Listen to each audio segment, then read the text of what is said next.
Bonjour, mesdames et messieurs, bienvenue dans ces 5 minutes d'information. Le chef de l'État, le président Alassane Ouattara, a été reçu hier, vendredi 20 avril, à l'Élysée par son homologue français. Les deux chefs d'État ont abordé plusieurs questions dans le cadre de la coopération bilatérale entre les deux pays. Ils ont parlé entre autres du métro d'Abidjan, d'Airbus et du centre antiterroriste. Le reportage complet de Awa Touré dans l'édition de 13h. Awa Touré, notre envoyé spécial à Paris. Le Premier ministre Amadou Gon Coulibaly, lui, est aux États-Unis depuis quelques jours dans le cadre des assemblées de printemps FMI et Banque mondiale. Le chef du gouvernement a pris part hier à un panel de haut niveau traitant de l'impact de la technologie sur l'inclusion financière des pays en voie de développement, car selon la Banque mondiale, la technologie est une clé indispensable pour la lutte contre la pauvreté. Alexis Ouedraogo depuis Washington, D.C. À Washington, la Côte d'Ivoire a été invitée, au cours d'un panel de haut niveau, à partager son expérience en matière d'inclusion financière grâce à l'expansion du mobile money. Dans un pays où le taux de bancarisation se situe entre 12 et 13%, environ 40% de la population possède un compte mobile money. Les transactions aujourd'hui que nous avons de manière journalière en Côte d'Ivoire, pour environ 10 millions de personnes qui utilisent des comptes mobile money, représente environ 31 millions de dollars par jour. Alors nous pensons que ce sont des éléments importants qu'il faut approfondir, notamment en ce qui concerne, je dirais, le monde agricole. Les paiements, au niveau des transactions au niveau du monde agricole. Nous sommes un grand producteur de cacao, vous le savez. Et donc, je vous invite d'ailleurs à consommer beaucoup de chocolat, ça fait du bien et ça va tirer un peu la demande de cacao pour la Côte d'Ivoire et ce sera très bien pour nos paysans. Mais pour payer ces paysans, nous pensons que le mobile money est un outil efficace aujourd'hui, même en matière de sécurité, pour éviter que des transactions se fassent avec du cash. Et le pays ne compte pas s'arrêter en si bon chemin. Dans plusieurs autres secteurs, il devrait soutenir l'innovation technologique.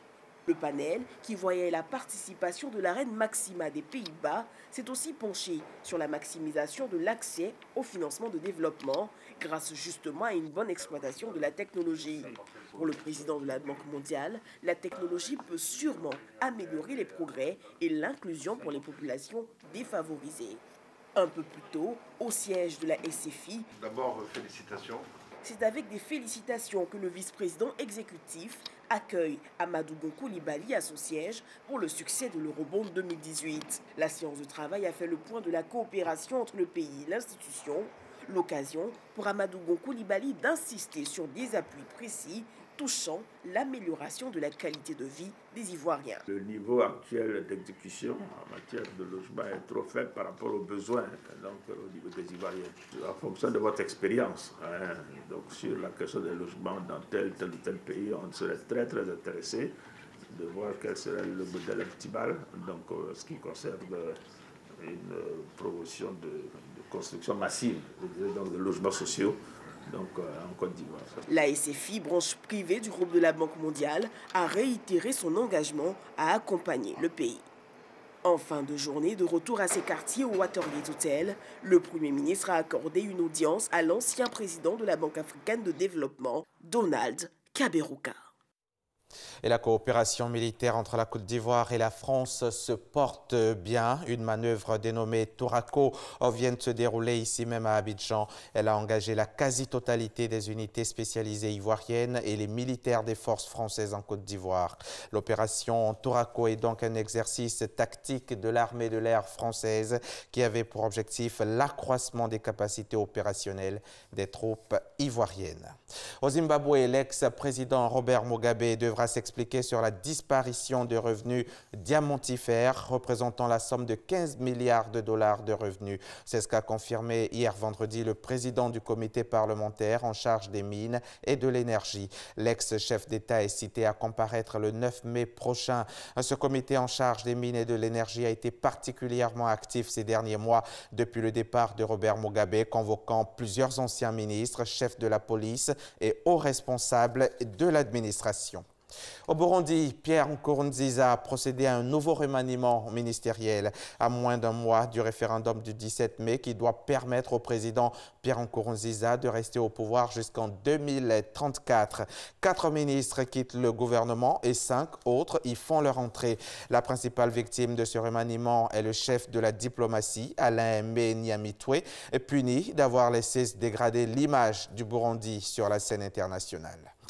À Madagascar, les forces de l'ordre ont tiré des gaz lacrymogènes ce samedi matin dans le centre d'Antananarivo pour disperser les manifestants. Les boutiques sont fermées, les rues se vident.